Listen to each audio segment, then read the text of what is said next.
Now I'm doing the gym with people, now I'm going out on camping trips, now I'm going out on day trips and I'm actually getting a hand. And because I've been putting the effort in, people's putting the effort into me.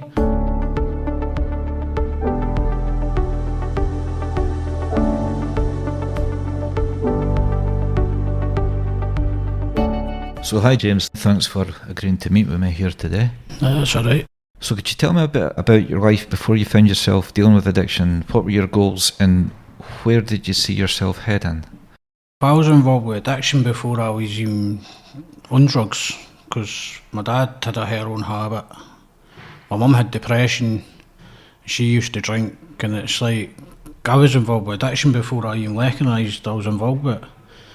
Then also when I got older with the bullying and all the stuff happening when I grew up, it's kind of like I'm not sitting blaming anybody for my addiction, but I just wish people would recognise why people's actually addicted to drugs instead of just saying he's on drugs because he's wanting to be on drugs. That's not the situation, It's a lot of people goes through a lot of trauma and to hide their feelings.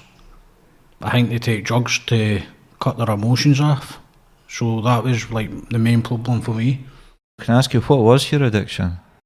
I was basically addicted to everything but heroin. I used to judge heroin users, that's a horrible drug, I'm never going to touch it.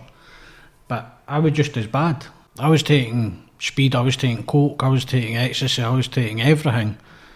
All at the same time, not just one drug at a time. I was taking, new drugs came out, it was called bubbles, I was taking drink, and it's like, I was just as bad as people on heroin because I was off the rails. So, I was on a dark slope at the time.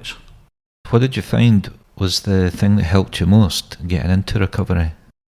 Different people who I used to be scared to get involved with, because I used to be scared to be getting judged. Nobody's want somebody normal, nobody's want somebody simple. When you start doing different things, you start enjoying life because you've been involved with the same thing all your life: drugs, drink, going out, getting in arguments, getting in fights, just a chaotic life, and you're just used to that. But when you get involved with recovery and you start doing different things, it's amazing, It's like, I can only say it, recovery's actually saved my life, and it's been stressful, some of it, but it's saved my life and it's gave me an opportunity what I'm following, and it's amazing. Do you think there's anything that could be in place that isn't in place at the moment that can help people make that shift from their addiction into the recovery stage? I think that there's a big gap in the mental health and addiction work because addiction is mental health. I think if they focus more on the mental health side of addiction instead of addiction, I think things would be a lot better.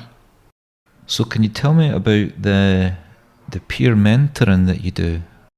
Well, I've just started the training. I never even expected, 2 years ago, I'll be in a place where I'm going to be helping other people and doing the training for it. I just came to these recovery groups to just get myself out of the house and stop being lonely. But now I'm doing the gym with people, now I'm going out on camping trips, now I'm going out on day trips, and I'm actually getting a hand. And because I've been putting the effort in, because I'm in a better place, people's putting the effort into me. And I think that's what people's got to understand about recovery. It's like, as soon as you're ready to put the effort in, people looks at that and say, you're getting better, so we're going to help you get even better. It's amazing, I'm not saying it's going to happen in a week, I'm not saying it's going to happen in a month, but nothing's a quick fix. And that's what everybody's got to understand with recovery. Nothing is a quick fix. You've got to put time into it, you've got to put effort into it, and you reap the benefits. What would you say to people who didn't understand addiction and people who maybe blame the person for the situation they find themselves in? People's never going to understand addiction because they're not addicted to that drug. They're not hooked to it. But when they go through a family member taking it and they sit down and listen to a person, that's the hard thing about it. Nobody listens. They just look and judge. I always say to people who doesn't understand addiction, maybe go out to a group one day. You don't need to go every day. You just need to sit and listen to somebody who's actually going through addiction and why they're on that drugs.